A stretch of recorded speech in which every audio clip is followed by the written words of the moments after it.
Good evening and welcome to Scotland at 7 with myself, Sam Paton. I was going to give you my Sunday name there, not very often I do that. And this evening I am joined by the lovely Julie Combs. How are you doing, Julie? I'm very well, thank you. Nice to see you and nice to be here. Oh, it's lovely to see you too. And have you been enjoying the lovely weather? We have actually. A bit colder than it looked, but yeah, getting out. I walked my husband to get his first vaccination today, so it was an exciting walk. Fantastic. And if he Oh, and how is misbehaves, I'm he? going to punch. He's fine. He's absolutely fine. I'm saying if he misbehaves, I'm going to punch him in his jag. But no, he's really excited to get it. There was a kind of bounce around the medical centre. Do you know, everyone sort of going, wow, we're here. And we saw our neighbours. Yeah. And so I was really jealous. I'll be a couple of weeks, Sam, because I'm younger than them, Sam. A woman after my own heart, Julie. Going to punch him if he misbehaves, and I'm younger, so I've got a couple of weeks to wait. Yeah, why not? Right, we'll get on with the show, and if anybody wants to join in tonight with myself and Julie, you can. Oh, I'm getting told we're not doing that tonight. So we'll carry on with the coronavirus update for this evening. As of 2 p.m. today, a total of 1,692,303 people in Scotland have been tested through the NHS Scotland labs and the UK Government Regional Testing Centres since the start of the pandemic.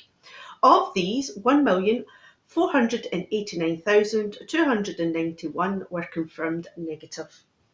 203,012 people have tested positive.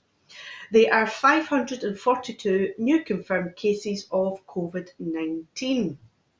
This will be an underestimate of the number of cases, but not everyone with the virus will display symptoms, and not all those with symptoms will be tested. There were 33 new reported deaths of people who have been tested positive, and the number of patients in Scotland who have died from complications caused by the coronavirus COVID-19 infection now stands at 7,164. This number only includes those who have died having received a positive test for the virus in the previous 28 days. Of the people who have tested positive, 784 were in hospital last night, 71 of whom were in intensive care. As of 8 a.m. this morning, 1,634,361 people have received their first dose of the COVID-19 vaccination, and 84,445 have received their second dose. The latest UK daily figures published today show that 122,953 patients who tested positive for COVID-19 have sadly died from their illness, an increase of 104 since yesterday. This number refers to the deaths in all settings and not just hospitals. And once again, condolences with all family and friends who have recently lost a loved one. Now for the ONS update. In England, infections, hospitalisations and deaths started increasing in December 2020. The infection rate and hospital admission rate have decreased in recent weeks. Positive rates for cases compatible with the new UK variant decreased in England, Wales, Northern Ireland and Scotland. The number of deaths involving the coronavirus COVID-19 decreased in the latest week in England and Wales, but the total number of deaths from all causes remain above the 5-year average. Despite recent increases, most people do not have antibodies to COVID-19. This suggests most of the population still remains vulnerable to infection. The number of deaths registered in England and Wales in the week ending 19th of February 2021 was 13,809. Nearly a third of deaths mentioned COVID-19 on the death certificate. Right, and now for our first story of this evening, and phase 2 of schools return. All remaining primary school children are set to return to school full-time from the 15th of March, with all secondary pupils returning on a part-time basis from that date. Regulated childcare, including breakfast and after-school clubs for primary pupils, will restart on the 15th of March as part of the phase 2 return. From the 15th of March, all secondary pupils will receive both high-quality remote learning and some in-school teaching. Councils will decide how to safely balance in-school learning based on local circumstances and needs. Senior phase students, secondary 4th year and secondary 6th year, up to secondary 6 years, who are taking national qualifications will have priority for face-to-face lessons in school. Updated school safety guidance to support the phased return will be published next week, and the Education Scotland will develop practical guidance for schools, which will be also published shortly.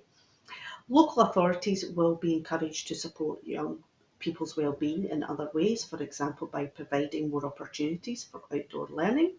Colleges can have up to 5% of learners on campus at any one time. Will also be able to prioritise senior phase pupils. The plans are conditional on continued progress on suppressing the coronavirus COVID-19. All pupils are expected to return to full-time schooling after Easter, subject to continued suppression of the virus. Now, Julie, don't know about you, but I'm delighted. How delighted are you at the thought of the children returning to school? Have you been doing the whole homeschooling thing, Sam? Oh Right, okay. yes. What about Yeah, you? you've got that kind of haunted look of a homeschooler.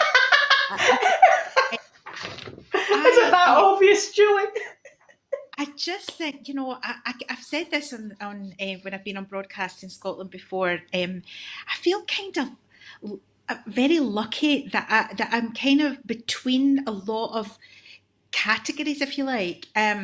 We haven't had to shield an older person or be really, we haven't had anybody in a care home that we've been worried about.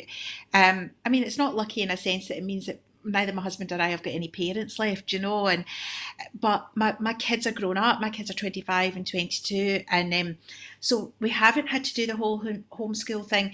But I know the toll it's been taking on people, on friends, and I think any kind of normality is good. I've seen my sister-in-law said about my niece that the homeschool thing just doesn't work for her, and she's at secondary school, but she said she just is not. She can't do it at home. She can't, get into this kind of learning zone. I mean, my boys have said to me, Mum, you wouldn't have made us do things. And I thought, well, to a certain extent, I could have continued being fun mummy, but you've got to do some things. You've got to, you get set amounts of work and you've got to get through it. But I think, yeah, like I say, any kind of normality is good, isn't it? It's been such a long time now, and they've been in school, they've been out school, and I think it's so important. I think even kids who don't really like school very much are realising what an important part of life it is, the social aspect, the kind of routine of it, but it has to be safe. And I know I've got pals who are teachers who are a bit worried about it. They don't feel that maybe enough data's been collected, and as long as it's safe and managed. But I think, yeah, let's get back. Let's get the kids back to school, because that's a big sign that things are returning to a normal. And oh my goodness, we need normal, don't we? We need some sort of normal, but I don't know about you, but how would you feel even if they kept everything else kind of closed but had the schools returning? Do you think that would even work to help suppress the virus, for the kids to be back? And that kind of, even if it was part-time maybe, Well, they're talking about we've phased all returns. Yeah, we've almost had that though, haven't we? Because there's always been some kids at school because the kids of key Hmm. workers and they've Yeah. always been there. Because actually, when I was out my wee walk earlier on, and there's a school close by, I've been quite surprised at the number of students who are back already. And I've got a friend who's a head teacher who said that she's got quite a lot of kids in her school, um, and I think it's one of the most important thing that we could do. So as long as we're safe, and I know my pals or teachers have been getting the testing kits. They were saying it's not Mhm. very nice, but obviously it makes you feel more safe. We have to adhere to the COVID guidelines, but I think it's a very kind of basic level of our society to have the kids back in school, isn't it? Keep them, Yeah, get them it is. high, and because then the, when other things open up, mums and dads can go back to work. They're not worrying about childcare because it's all those dominoes, it's all those knock-on effects.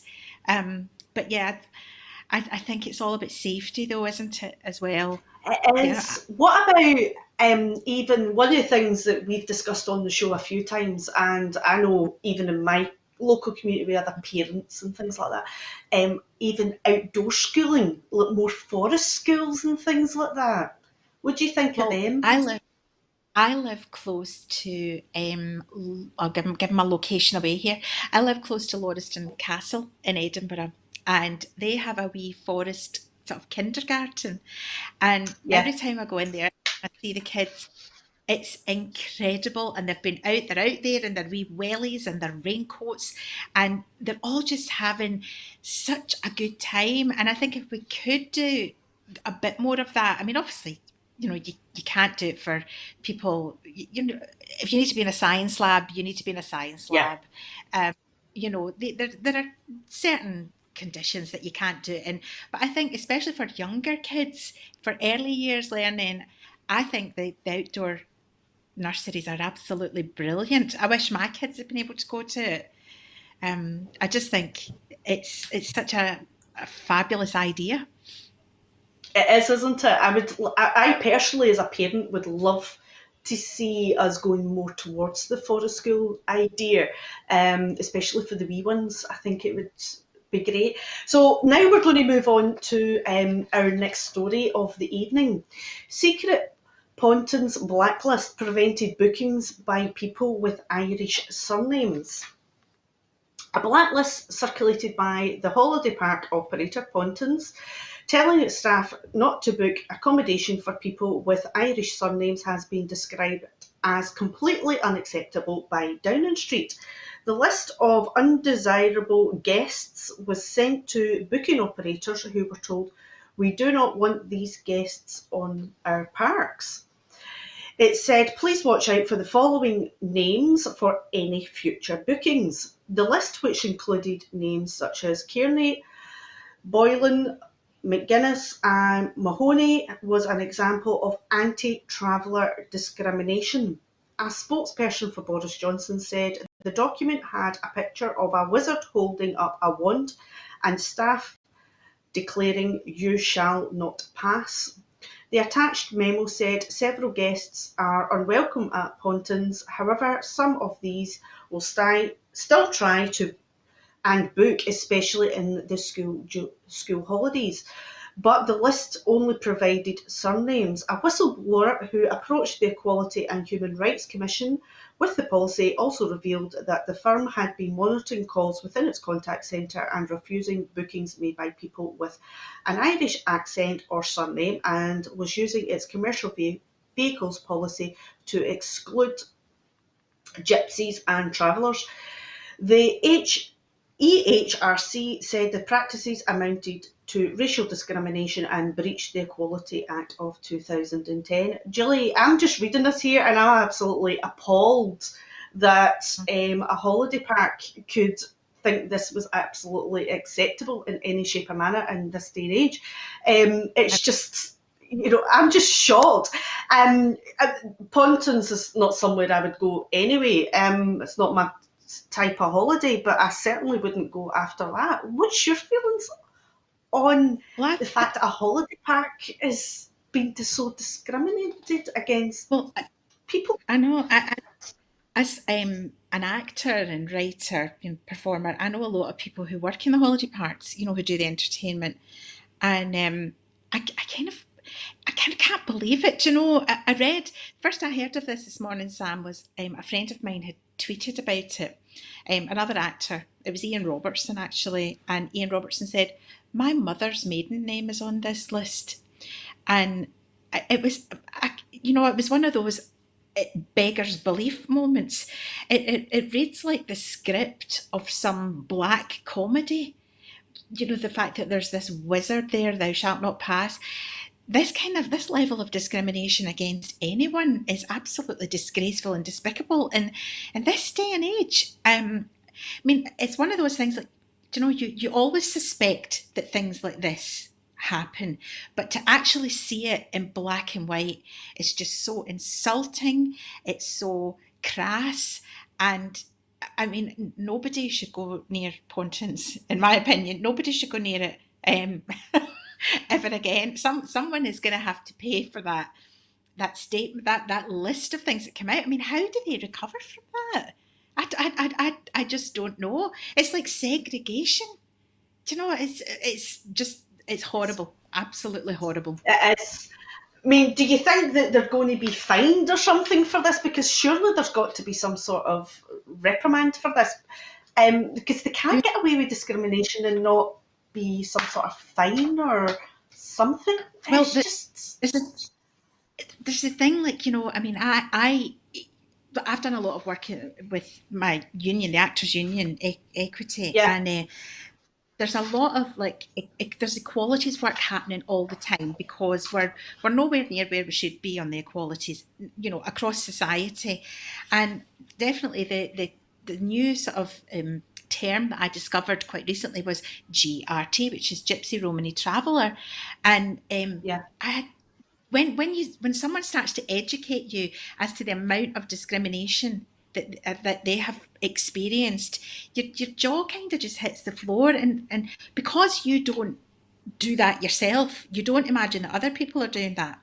And I think that a fine it's kind of inadequate for this list. I wonder if they'll try and fudge it. I wonder if they'll try and just, say it was someone. They'll scapegoat someone and get rid of them and try and just claw back a bit of positive publicity. But I feel that there should be a sort of mass boycott of Pontins. They say they'll be after me now. Yeah. I'll have to go into hiding. I agree, But Julie. I totally agree, and I know I shouldn't really because I'm representing Broadcasting Scotland, but I agree with you I because know, I think but it's discrimination. It's it does feel discrimination. very. And it feels like if you go there on your holidays, then you're complicit in that discrimination, because we know about it now. It's different. Ignorance is Yeah, bliss, but we know about that now. That it list is is. out there. So how do they come back from that?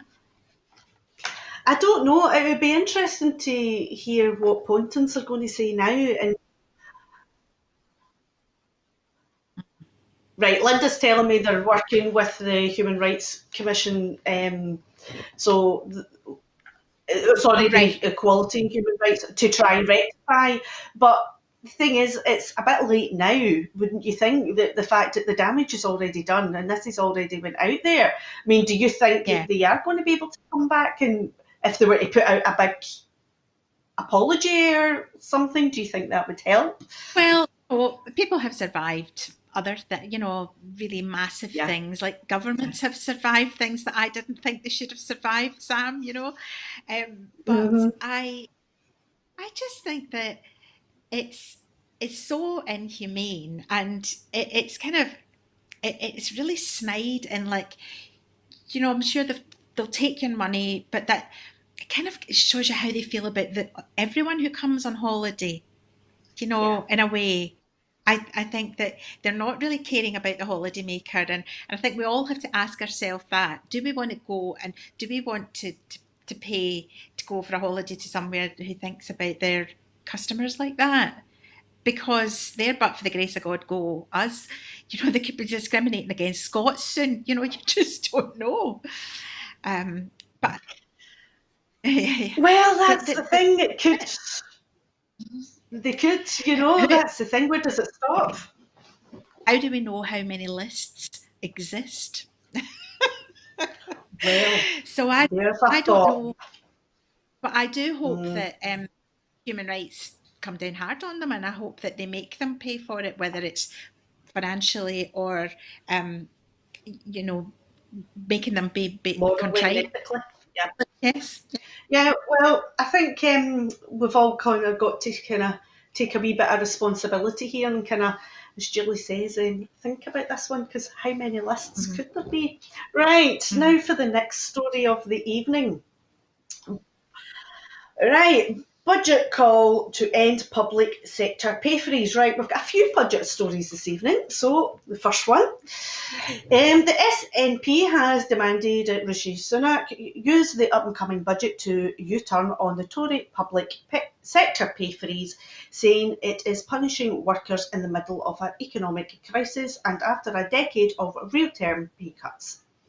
Campaigning SNP MP Neil Gray has said it is once again a tale of two governments as Westminster squeezes the pay of public sector workers whilst the Scottish Government announced it will hand public sector workers a pay rise to recognise their efforts during the unprecedented coronavirus emergency.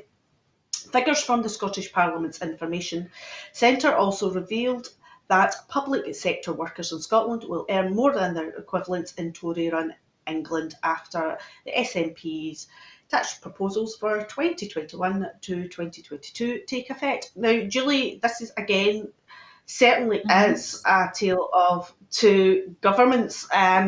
You've got the UK government doing one thing, and then you've got Scottish government doing their best to try and recognise what the public sector workers have been doing during the pandemic. And it seems to be that, needless to I say, that the Tory government seem to be hell bent and you know doing these pay freezes when everybody is struggling. Um, what do you think of this one? Do you think they should be?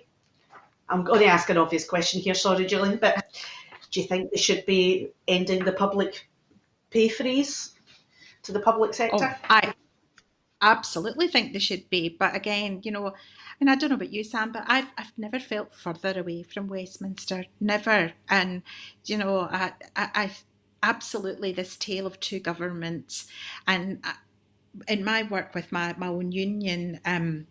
I've been aware of things that the Scottish Government have done ahead of Westminster, ahead of the UK Government. There's just a much more, it feels much more caring government up here. I mean, everything has its faults, but I just think when in this situation where people are struggling on so many fronts, to, to to punish, ostensibly punish the people in the middle, people who don't have as much, is really unfair. And I think it can't, it can't end well. We're going to see more use of food banks, all that kind of thing. And, I've often felt, why are if they keep these things up, it will push people into resorting to going and stealing stuff out, in order to eat. Because it's just awful. But I think if we even felt, I think we're going to hear from Sunak saying, "Oh no, we have to plug the COVID holes. We have to, it's got to be frozen." If it felt like we were all in this together, that would make a difference. But you've still got CEOs giving themselves lovely big payouts and rises, and you've got MPs taking, not the Scottish ones, but you've got the MPs taking their rises, and it just, I think it's a tale of two sides as well as two government. You're either on the rich side or you're on the people who don't have as much side. I am on the people who don't have as much side. And I make no secret about that. And I find it really, it leaves a bad taste in the mouth when basically people just shore up their financial defences and feather their own nests. But I think we're going to hear a lot more of that tomorrow from Sunak. I think you're right there, Julie, and I think we definitely are. Now we're going to the next budget story, but as I say, we've got a few of these tonight, Julie. Mm-hmm. Universal credit uplift to be extended for 6 months. Following reports that the UK government will extend the universal credit uplift for only 6 months, the SNP has urged the Chancellor to go further to prevent a cliff edge for millions. The SNP's Work and Pension spokesperson has renewed calls for Rishi Sunak to make the £20 boost to universal credit and working tax credit permanent and extend the equivalent support to legacy benefits, saying anything less than this would be another abject failure from the Tory government. The Joseph Rowntree Foundation has said taking the lifeline away will result in an overnight cut in income of £1,040 per year for 6 million families and plunge an estimated 500,000 people into poverty, including 200,000 children. Now, Julie, I'm just reading this, and I know as well from experience with family, friends, and things. £20 a week doesn't sound a lot, but £20 a week when you are at home, homeschooling as well with children, is a lot of money because you're using more power, i.e., more electricity, more heating. That £20 Mm-hmm. makes such a difference. And also, as well, for people, if they're working from home, or because the thing is, a lot of people on benefits are actually working people. And this is what Yeah. people forget. They're having to top up with benefits. So when they Yeah. get these £20, again, that's maybe lunch for a week, or Uh-huh. I mean, to think that they could be stopping this. How do you think he is going to extend it, or do you think he will do the typical Tory thing and just go, Mm. nah, we're not doing it? I think I think we will get the I think we'll get the initial because we've had the reports of it being extended for the 6 months. I think he'll do that. I think they'll stall on anything further until more pressure gets put on them, because that seems to be the way of it with this Tory government. Oh yeah, we're going to do this, and then when everyone says that's absolutely horrendous, you can't do that. You'll have people on the streets. You'll have to, and then suddenly there's a wee U-turn. But universal credit is something that I have a very, very difficult relationship with, actually, Sam. As a self-employed person, it's a benefit system that is completely unfit. It's not fit for purpose. We discussed a lot about this at the STUC Women's Conference when I was there in 2019, and it's not good. So when you have something that doesn't work very well anyway, that £20, as you say, can be an absolute lifeline.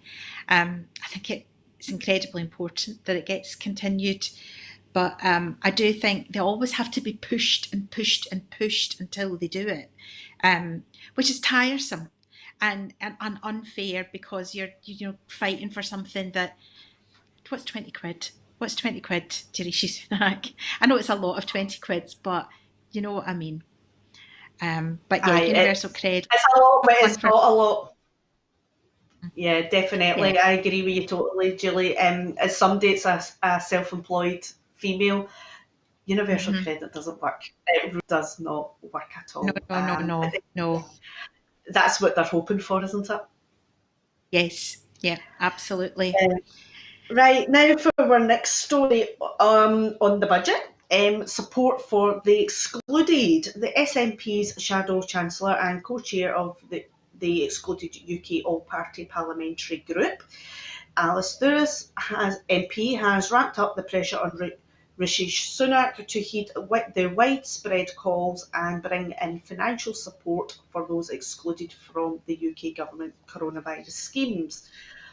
The call the call follows an open letter from campaign group Excluded UK to Chancellor, warning that failing to bring in support for the 3 million excluded, such as freelancers and self-employed people, would damage the UK's economy. The letter, which has been sent on Monday night, had more than 3,500 signatures, including those from SNP MPs. Now, Julie, I'm sure that the chances are, I mean, I know for a lot of things that I was excluded from support.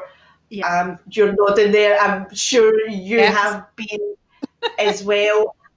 And I know so many other people within the creative industries that are also excluded and are really struggling right now. And before coronavirus, they were running their wee businesses, they were doing fine, they were profitable, they probably employed people. Now, yes, do you think they're going to give us any extra help for support to help us pull through the other end? I don't know. I think it's because we are, the vaccine program is going really well, which, is actually a genuine success for both governments, I have to say, reluctantly for the UK government, but it is a genuine success. And I think there might be an idea that we've hung on this far, and we'll be able to hang on further, but I really, really hope not, because like you say, Sam, it's the amount of people who've slipped through the cracks, who've been excluded for all the different systems of support is quite terrifying, actually. Um, and we've had people come. A lot of people use the Equity Benevolent Society, and I know different charities that people went to, but I had a problem with some of those. The equity is not so. It's just a straightforward. I need some money, and there was a cap on how much you could have. But other things were means tested, and you had to sort of prove how poor you were before you got some money. And I feel that the last thing that people need to have stripped away from them at the moment is dignity, because that's about the one thing that's keeping body and soul together. So I do hope that Sunak listens and helps people. I mean, the little things do come in, like the £4,000 for like driving instructors and things that came in recently. So I'm keeping my fingers crossed, because I'm the eternal optimist. My glass is always half full, but I'm not, I'm not going to hold my breath. But I'd really, really hope so, because it's so tough. It is. And again, I mean, we've discussed this so many times on the programme, universal basic income. That would be another way that doesn't strip away people's dignity, and it would give everybody that equal opportunity, don't you think? Well, I think people got fed up with me when I was on the equity committee. That's another story that I don't know if you've been following, but there's been a recent raft of resignations from the committee because there's been so much nonsense going on in our union, um, all under the cover of COVID, Charles. But I equity are going to lobby for now for UBI, because I think it's the only way. I really honestly think it's the only way, as you say, to not strip anybody of their dignity. And it's not a handout. It's People not. don't want handouts. They and it's been proven in countries that have tried it, that it actually is so great for the economy. And I think it makes complete sense. So I am always thumping my wee UBI tub, although I get confused and call it universal basic instinct a lot of the time. But no, I do things like that as well. Rename yeah, everything, yeah. always say, John will say, I think that point lost, as my husband will say, I think that point lost some of its potency when you called it basic instinct. But UBI, I think, is definitely the way to go. Definitely, definitely. But yeah, I've got a habit of renaming things. If you ever watch the programme, I'm always renaming things. It's great fun. Not so much for Linda listening in the background in the control room, mind you, but yeah. Um, it makes life interesting. Right, now for the next story on the budget this evening, call to cut VAT on hair and beauty sector. SNP, sorry, excuse me, SNP MP Alison Thuris has urged the Chancellor to chop the VAT on the hair and beauty services across the UK in tomorrow's budget, as businesses warn of mounting debt and threat of closure. Sorry, need to put the teeth in. With hair and beauty salons having to pull down their shutters for months due to public health restrictions, the SNP MP has called for Rishi Sunak to heed industry warnings and deliver VAT relief to prevent businesses from going under and thousands of jobs being lost. The Save Our Salons campaign is putting pressure on the Treasury to reduce VAT from 20% to 5% in a recent survey of 5,000 salons across the UK revealed that 62% were unsure of their business if their businesses would survive past the end of the financial year. According to the British Beauty Council, the sector is reported to contribute 9.2 billion annually to the UK economy, employing a workforce of over 288,000 people as hair and beauty practitioners in salons and in a self-employed capacity. Right, Julie, this makes sense, but I would like to see this kind of going out to all businesses, a cut in VAT Yeah, to yeah. get the economy rolling again and people spending money rather than the hair and beauty sector. I think, just to do it with one sector is a bit of false economy. I think they need to do it right across the board. How do you feel about that? Well, I one of my favourite things in the whole world is to go to the hairdresser, and as you can see from my roots, I've not been for a long time. But I think you're absolutely right. You know, when I knew that we were going to be talking about this, Sam, I thought, yeah, because they did it for the hospitality. And like the wee coffee shops and things like that, they did that with the VAT there, and I think you're right. It's a false economy just to do it with a part of the sector. I think they need to do it with all the industries. And I think we need that. We need that kind of shot in the arm to get the economy rolling again. I really, really want my hairdresser to open up, though. I really need them to do that, and I need them to do that soon. And I think I was amazed. £9 billion. That's that's a huge chunk. And I do have a lot of friends who are in that industry, and I've seen their reposts on Facebook and all that, and it's desperate times, but I think they're desperate times across the board, and I think you're absolutely right. It needs to be across the board. I think your hair looks lovely, Julie. So I do think your hair looks lovely, and I think hopefully we can get the hairdressers opened back up soon. But yeah, I think it does need to be across the board. And like you, I've got friends in the industry, and it's heartbreaking when you see their reposts on social media. Yeah. But again, it's the same with everybody right across the board. Well, I think yeah. in order to, yeah, and Linda's just saying to me about Reiki practitioners because I'm a Reiki practitioner. Yeah, us as well. Yes, I am. I'm a Reiki practitioner. Yes. So you'll need to come, Julie, sometime for some Reiki. I'll give you some Reiki. Well, do you know, But no, I did a big tour a couple of years ago of my show that goes out. My show's been out about 6 times, and it was the tour that was fueled by Reiki because oh, one of the girls was a Reiki practitioner. Our understudy was a Reiki master, so it became the Reiki tour. wow. Um, so yeah, so yes, Reiki practitioners need a help, need the VAT cut as well, definitely. Oh, definitely. I definitely. But we all do. I think we all need a wee kind of VAT cut, and even the customers as well for the consumers for going, when they're buying their shopping and things like that. We all need something to get us by right It now. would actually it would help a lot with our industry as well, Sam, because there's a lot of VAT on tickets, things like that. Yes. So and I think, we're planning to do stuff next year, the end of this year, next year, and there's a big tour going out of a new show next year, and a show that was supposed to go out last year that's been shoved into next year, and you're looking at the ticket pricing um, and some, you know, I'm always conscious of keeping tickets at a really manageable price for people, but Yeah. I think. that's going to hit the industry hard if the people have got massive amounts of VAT to pay as well. It'll Yeah, it's be going to hit yeah, all the industries because people yeah. are not going to have the same expendable cash that they normally would have had before COVID. Some people will have more.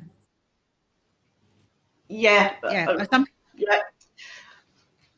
Right. Now to move on to the next story, which follows in nicely from Julie's comment about people having more. The SNP has demanded clarity from the Prime Minister Boris Johnson for planning to use a secret charity fund to cover costs of his flat refurbishment. The Prime Minister has reportedly claimed that he is struggling to find the makeover of his Downing Street flat and will now have a Tory benefactor run the charity on his behalf.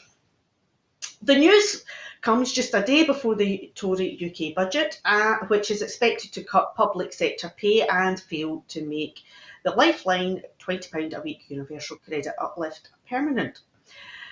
Commenting, SNP shadow leader Peter Wishart said it is becoming increasingly clear that Boris Johnson has his priorities all wrong. He'd rather focus on purchasing nice cushions than supporting the UK's most vulnerable families during a global pandemic. The Prime Minister brings in an annual salary of 150,000, setting up a slush fund to pay for the refurbishment of his Downing Street flat is grossly inappropriate. It reeks of secrecy, and unless all the accounts are fully published, suspicion will linger about where the money is coming from and whether anything has been offered in return. Now, Julie, just reading this, £150,000 salary. He can't Mhm. seem to afford a couple of cushions and some rugs and carpets and curtains by the Mm. looks of things. The guy is basically got X amount in his bank account, can't think of the top of my head, and the poor man is having to set up a charity fund to refurbish his flat in 10 Downing Street. Do you feel Yeah. sorry for him by any chance? Um, Funny as it may seem, no. He's Thought you were going to it's say that. yeah, it's Disgusting. a funny old thing. I read a thing where he said, "Oh, it's I think that Carrie's chosen gold wallpaper. It's so expensive," and you think, well, just go to B&Q or wherever, like the rest of us, and buy cheaper stuff. But it's very crass when somebody who is as privileged as Boris Johnson is pleads poverty. It just is. No two ways about it. Um, I was reading though that apparently this is what they do for the White House. This is how they get the White House done up. But just because they do that in America doesn't mean that we should do that here. And it kind of seems a bit weird actually that you could set this up. And I'm really pleased that the SNP are calling for clarity, whether they'll get it or not. I mean, clarity and Boris Johnson don't really go hand in hand. Um, but when it's difficult to set, I mean, because I've got a married name and I've got an acting name, and it's difficult to set up a bank account. I'll never be able to change my bank because they know who I am. When they're so worried about money laundering and where money's coming from, going to, and in this situation whether anything's being offered for it, it seems to me very suspicious. Something that needs to be investigated. It's sort of wee back door into funding dear old Boris and maybe getting him to do things that you want him to do, or you know, um, it's just not right. Something, as you say, quite crass and something a bit kind of undigestible about this, especially when people are relying on food banks at the moment, and the funding doesn't seem to be there for the £20 a week extra top up Yeah, for people. It makes you kind of wonder, doesn't it? So hopefully the SNP, and Do you think the other parties will jump on this and back up the SNP on this regarding Um, this lovely hmm, wee kind of charity fund? I would hope so. I mean, though I never ever thought that I would live in the UK when the Labour Party had a Knight of the Realm as the leader, and the Lib Dems had a Knight of the Realm as a leader. Um, Maybe these people just don't get it, you know? That's me being kind, saying maybe they just don't get that 20 Yeah. quid means the difference between eating and not eating for some people, and that we should feel sorry for Boris because he's not getting, can't afford cushions or can't afford the wallpaper that Carrie wants. I mean, is this the difference in Downing Street now that Carrie Simons is running it rather than Dominic Cummings? Would Dominic Cummings have chosen cheaper wallpaper? We don't know. But but we would hope that the parties would jump on it, because it Yeah. seems so fatuous in the middle of a pandemic. Please get on, just take that opportunity and back the SNP up, get on it, because it's what the public want to hear, I think. Yeah, definitely. And as a suggestion, June, I think people should be sending Carrie and Boris some wee swatches from B&M to show that they can get no bad quality wallpaper and things from B&M. Of course, so now, right, next story. Criminal complaint filed against Mohammed bin Salman in the German court. Saudi Arabia's Crown Prince, Mohammed bin Salman, has and other high-ranking Saudi officials have been accused of committing crimes against humanity in a criminal complaint filed in Germany by Reporters Without Borders, the press freedom group. The 500-page complaint filed with the German prosecutor in general in the Federal Court of Justice in Karlsruhe centres on the widespread systematic persecution of journalists in Saudi Arabia, including the arbitrary detention of 34 journalists there and the assassination of Jamal Khashoggi, the Washington Post columnist. These journalists are victims of unlawful killing, torture, sexual violence, and coercion and forced disappearance, said Christophe Delors, the Secretary General of Reporters Without Borders, at a press conference today. The complaint came just days after the US release of an unclassified intelligence report into sorry, I'm mispronouncing Khashoggi's 2018 murder in Saudi consulate in Istanbul, which US intelligence agencies said was approved by the 35-year-old Saudi heir. RSF has chosen to file its complaint in Germany because German laws give its courts jurisdiction over international crimes committed abroad, even without a German connection.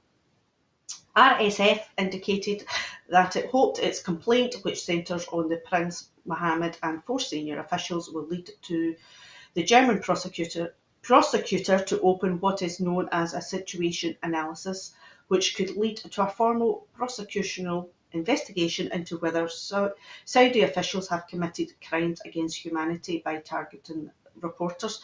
Julie, this is just absolutely tragic to think that Saudi's Crown Prince Mohammed bin Salman has been accused or alleged to be part of, this behaviour against reporters. I mean, at the end of the day, we always think of reporters and journalists being able to. They're the ones giving us the stories, telling us the truth, and bringing the news to our living rooms and everything. And to see these people being prosecuted or persecuted for doing their jobs and just bringing, and some of them have been murdered, they've been tortured, and so many, threatened, terrified to even just do their basic job, which we take for granted when we're sitting there watching the news in the evening. Mhm. Do you think that they're going to be successful in prosecuting these people, or do you think it'll go through the process and then at the other end, nothing really happen? Um, I think when it, I'm really glad I'm really glad that it has happened. I think anything that sheds light on this kind of thing is good. Anything that brings awareness, as you say, we take it for granted. We do not live in a regime like that. We don't have any idea what it's like to live in a regime like that. And you know, I've said things like, I've fought for freedom of speech. And we think we're fighting for freedom of speech here, and we don't actually have to fight very hard. And there, I mean, that terrible, terrible case of that poor journalist who was huckled into this embassy and then dispatched with, executed and dismembered. I mean, it was absolute. It was a thing of a horror film, really.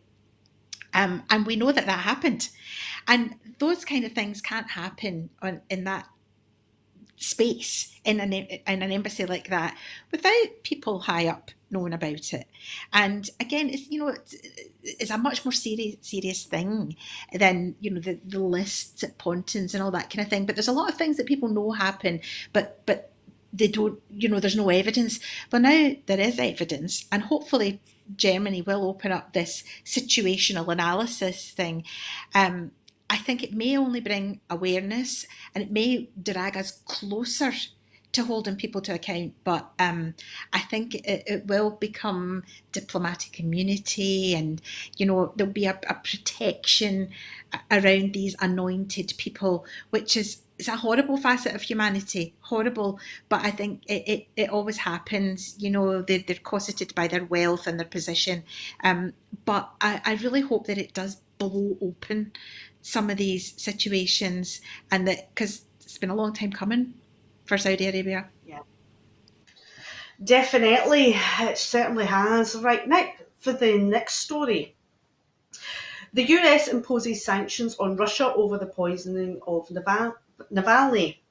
The United States today announced sanctions over senior Russian government officials and Russian entities in response to what US officials said was Moscow's attempt to kill opposition leader Alexei Navalny with a nerve agent. The announcement made by senior Biden administration officials marked a sharp turn away from former President Donald Trump's reluctance to confront the Russian President Putin. Navalny fell ill on a flight in Siberia in August and was airlifted to Germany, where doctors concluded that he had been poisoned with a nerve agent. The Kremlin has denied any role in his illness and said it has seen no proof he was poisoned. The official said Navalny was targeted for his activism and trying to raise questions about what they called Russian corruption. Russia's attempt to kill Mr. Navalny follows an alarming pattern of chemical weapons use by Russia, a senior Biden administration official told reporters on a call.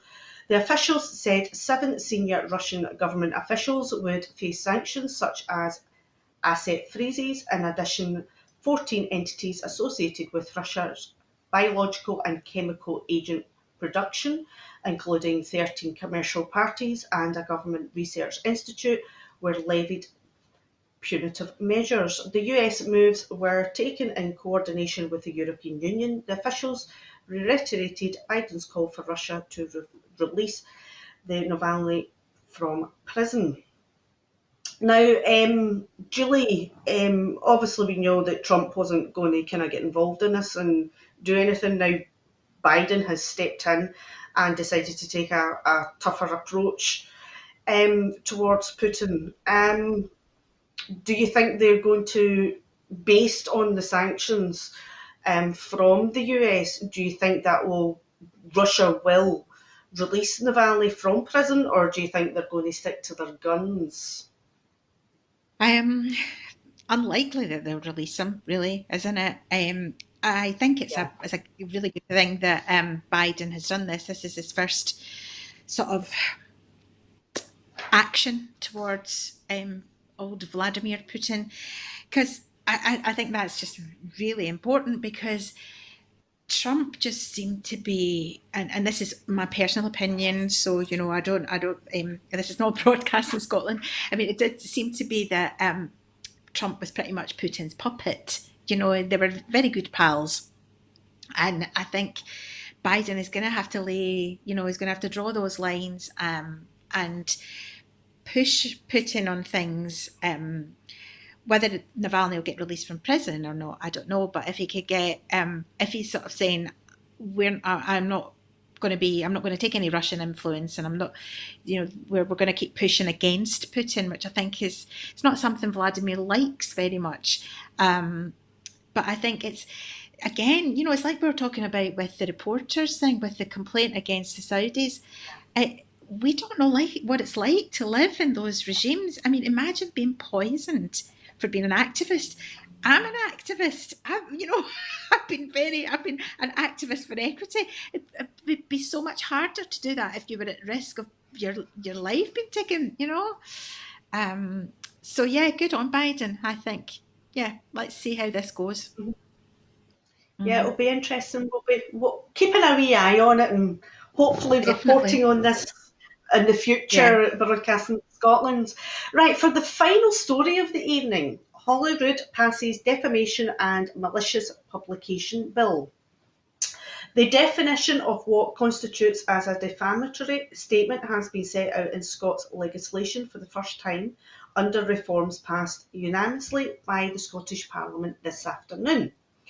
The Defamation and Malicious Publication Scotland Bill simplifies and modernises defamation law while ensuring that a better balance is struck between freedom of expression and protecting someone's reputation.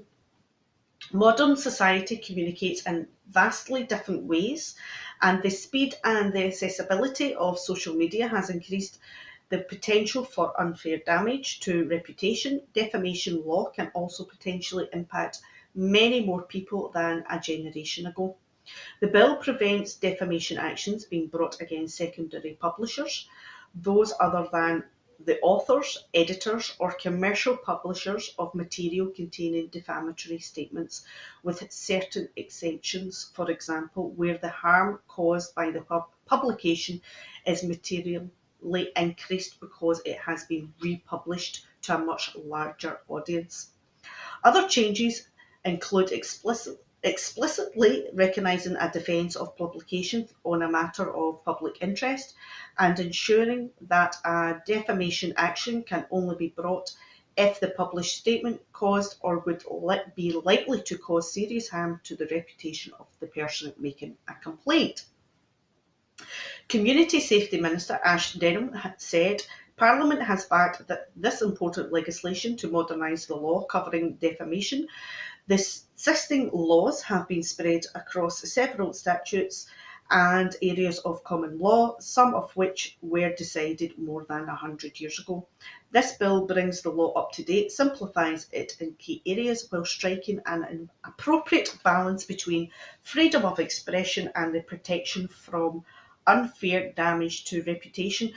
Um, Julie, this is good that they've modernised the law because, you know, a lot of the Scottish laws are out of date now and they do need to be modernised. But how do you feel this is going to affect us in terms of our freedom of expression? Do you think it is going to have much effect, or do you think we're Well, going to maybe?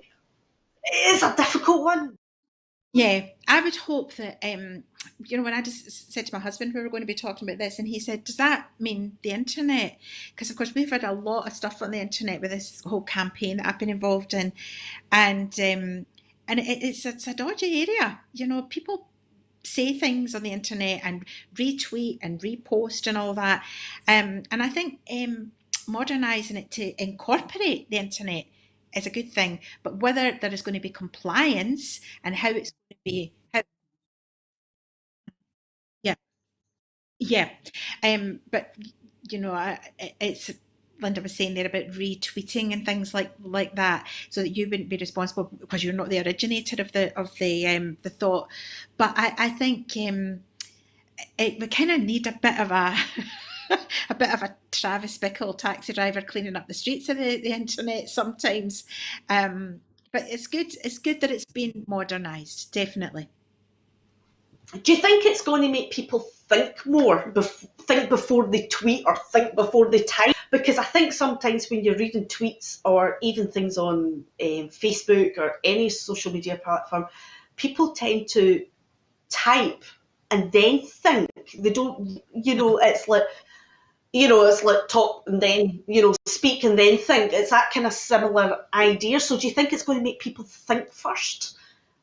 Actually, I don't, because I don't think people who are the keyboard warriors are going to be aware that bill's even been published. I think that, if Twitter published it or Facebook published it, Yeah. then they might know, but they'll probably, it'll just happen. We know about it because we're interested. But anybody who just wants to sit there and spew out bile is not interested. So, we'll see. It's going to be interesting because, like that, I think a lot of people don't realise what they're saying is defamatory, and that's the problem. They think it's a bit of banter. Yes, or it's funny. Yeah, and it's getting the balance, isn't it? Well, yeah, because, so I saw a post today that was a bit dodgy, and someone said, I don't care what anyone thinks, that I think this is funny. And I thought, yeah, but, you need to, you have to kind of objectify yourself from your post sometimes and from your tweet. And that's hard when you think, oh, I'm being really funny here, or I'm doing this. But to actually have someone say, I don't care, this is funny, then you think, well, I don't care then that you get a pile on because you're actually setting yourself up for it. Mm-hmm. Yeah, it's going to be interesting to see how many people realise that this act is now went past. So it'll be interesting. I'm sure we'll be watching on Twitter to see what happens. We'll only find the first prosecution happens. Probably, yeah, more likely. Right, that's us for this evening. Thank you very much, Julie, for joining me. It's been an absolute pleasure. And thank you for everybody else for watching. And once again, we're always looking for help here at Broadcasting Scotland. We are always looking for people to come and volunteer for in front of the camera or behind the scenes. I've been here doing it for a year now. If you remember my very first time I ever done it, I think I renamed every person I spoke about, and totally, I got all my words wrong and muddled up, but some things never change in a year, but never mind. But so if I can do it, you can do it. So come along, volunteer and give it a go. The other thing is we're always looking for a wee bit of financial support to help with the running costs, and also we are aiming to try and employ staff as well here at Broadcasting Scotland. So if you can afford to donate or to subscribe, please do. And also as well, we've got the up and coming elections and we want to be able to cover that as well. And that's all we have time for. So thank you very much, and wish you all the best, and we'll see you again tomorrow night. Thank you. Thanks. What distinguishes Broadcasting Scotland from a website or blog, apart from our brilliant programmes? Hi there, I'm Gordon Ross. Are the costs we face to enable us to produce those programmes. These costs are significant and ongoing. However, our facilities are able to do so much more if only we had the staff. In the last year, some of our supporters have cancelled their subscriptions. In one way, we would prefer it if it was because they didn't like us, rather than it being because of the financial pressures which we are all under because of COVID. The really positive outcome of our fundraiser is that at a time of economic challenge in Scotland, we will use your donations to create jobs and in a small way contribute to improving the Scottish economy. If you want us to be Scotland's independent broadcaster, able to provide an alternative mainstream television platform, then please support us. Scotland is going to be an independent country. Just imagine what we could do if we had even 1% of the BBC Scotland channel's budget. Imagine. And then please consider turning your imagination into reality. Please support us if you can afford it.